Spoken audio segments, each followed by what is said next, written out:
तुम्हें नहीं मालूम प्रेमी लोग इसी प्रण पे दिया करते हैं, प्रेम के नाम पर जो प्राण दिया करते हैं।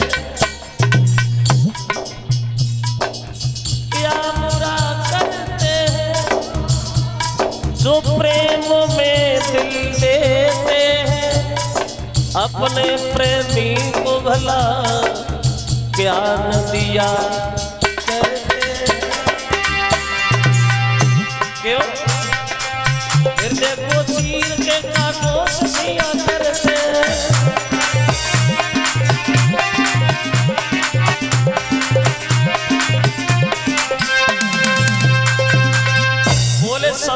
समझ गए अकेले आए हैं, मंदिर पे खड़े हैं, पूजा करने के बहाने जा, रथ में बैठना, चुपचाप चली जाना, ठीक है ना। कहने लगी पंडित जी आपका बड़ा एहसान रहा जो आप कन्हैया को लेके आए, अब आप जा मैं जा रही हूँ। पंडित जी बोले हाँ मतलब नहीं करेगा, ता सीधी सी कही दी आप जाओ। रोटी रोटी खबारी भूख लगी है। बोले आज नहीं खिलाऊंगी। क्यों नहीं खिलाऊंगी? तो बोली पंडित जी बात ये है। क्या? तो बोली कि भोजन तो मैं कराए तो पंडित और तेरा घर ही लग जाएगी।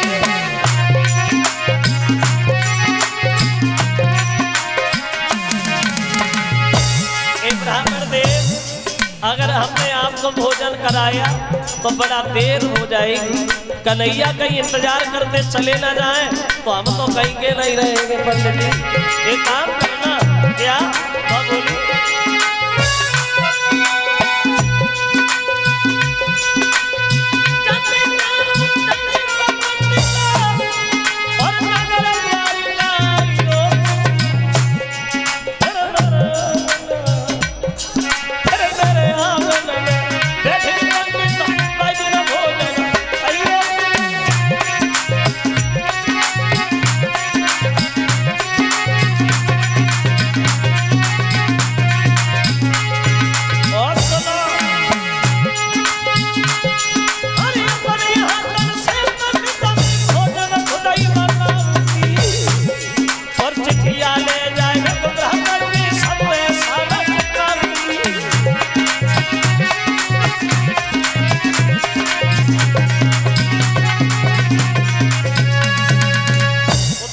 वहीं आना। बोले कोई बात नहीं जा।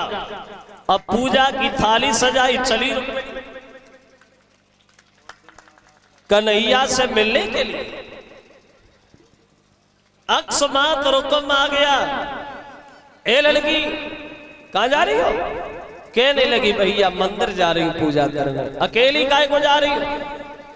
5 लड़कियां इसके साथ जा और पूजा करा के जल्दी आना, रास्ता में रुकना नहीं। अब 5 लड़कियां रुक्मिणी के साथ चले हुए को तैयार भई बाहर।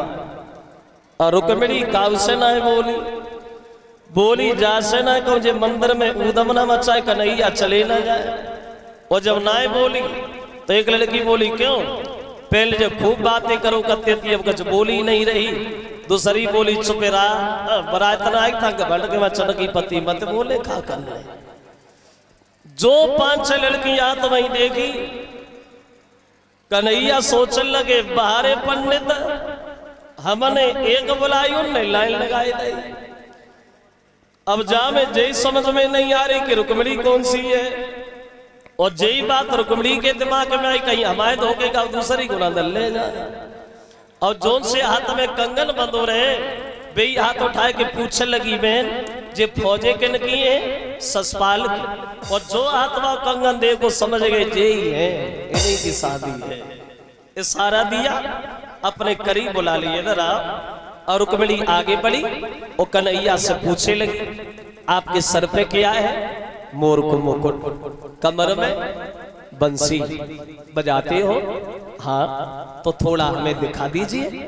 अब कन्हैया ने बंसी को नीचे लटकाया, रुक्मिणी ने हाथ ऊपर बढ़ाया, कन्हैया ने बंसी तो झोली में डाल ली, रुक्मिणी का हाथ पकड़ लिया, उठा के रथ में बैठा लिया, रथ लेके चल रही है। और जो रथ चल तो वो देखो विसंग की बिटरियां भाजी गिरती जाए बजती जाए पछाड़ खा के आंगन में गिरी। रुकम आ गया, ए लड़की रुक्मिणी कहाँ है? एक बोली भैया तुमने मंदिर में भेजा था ना, वह पता नहीं कौन खड़ा था, रुक्मिणी का हाथ पकड़ा उठा के रथ में बैठा लिया, रथ लेके चला गया। दूसरी बोली ले गो सो ठीक ले गो, हम तो जो सोचे मरे जा तो न की पता न कब की सल रहे उनने ले को गाना कहानी ना करी उली कर बैठी गई चुपचाप। रुकम बोला जानता हूं मेरी बहन को ले जाने वाला कौन है, लेकर तुमको छोड़ दिया। रुकम भागा हुआ ससुराल से जाके मिला, खबर लगी कि रुक्मिणी का हरण हो गया। फौज लेकर के चारों तरफ से घेर लिया। बोलिए दूसरा कौन है? जवाब दिया इसका बड़ा भाई बलराम। कोई बात नहीं, दोनों को हाथी से कुचलवा दो और छीन लीजिए लड़की को। ये 101 रुपया श्रीमान रचपाल जी जो जगदीश फुलवारी उनकी तरफ से 500 रुपया भिजवा रहे हैं श्रीमान महेश चंद व्यापारी मझारी रुद्रपुर, और 251 रुपया हमारे करीब आए हैं।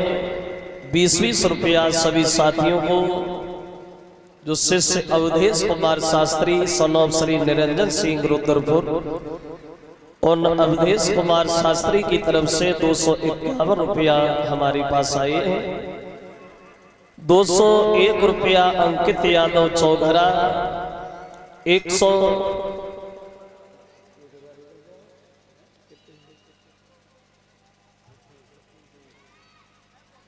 101 रुपया श्याम लाल यादव ये फुलवारी के रहने वाले हैं। 51 रुपया श्रीमान अशोक सक्सेना जी जो इसी गांव रुद्रपुर के रहने वाले हैं।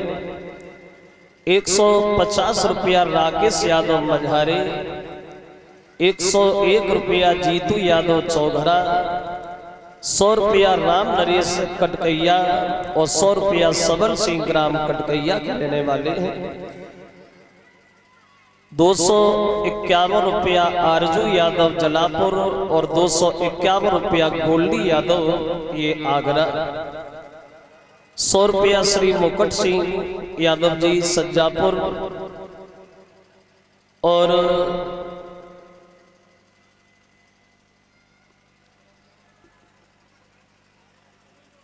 एक टिफिन सभी कलश वाली कन्याओं को गिफ्ट में,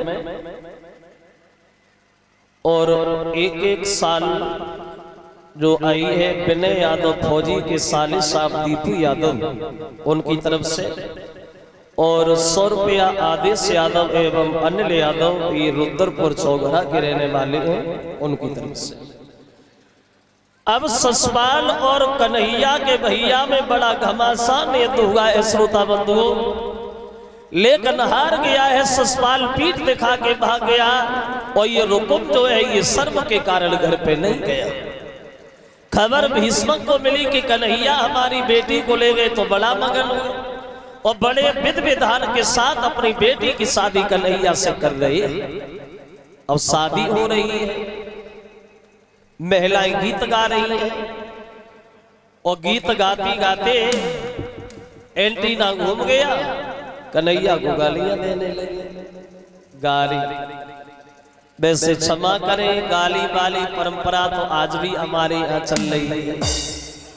शादियों में माताएं बहनें गाली गाती थी, लेकिन पहले ऐसी गाली नहीं गाई जाती थी जैसे आजकल गाई जाती। हो सकते पहले थी पढ़ी लिखी औरतें ना हुई।